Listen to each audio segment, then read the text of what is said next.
While driving over a bridge, have you ever wondered, how did they solve all those linear equations? Probably not. Nevertheless, solving a system of linear equations is an important step in designing a stable bridge.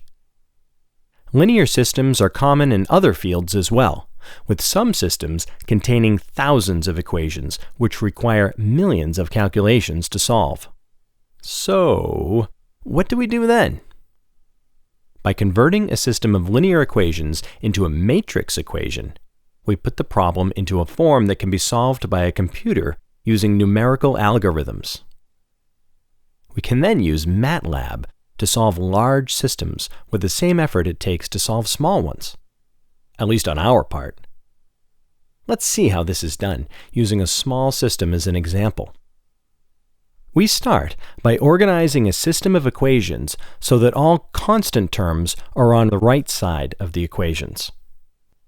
We then move the unknown variables and their coefficients to the left, while making sure the variables appear in the same order in every equation.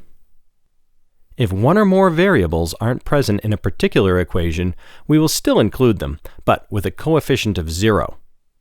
We'll also place 1s in front of any single variable.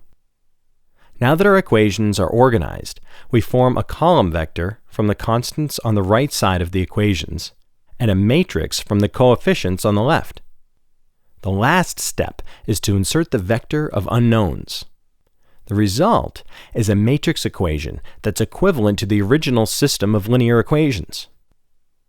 Let's denote the coefficient matrix A, the constant vector b, and the vector of unknown variables x. If a, b, and x were scalars instead of vectors and matrices, we could divide both sides by a to solve the equation for x. Unfortunately, it's not that simple with matrix equations. However, performing left matrix division by a provides us with an analogous result, solving the matrix equation for the unknown vector x.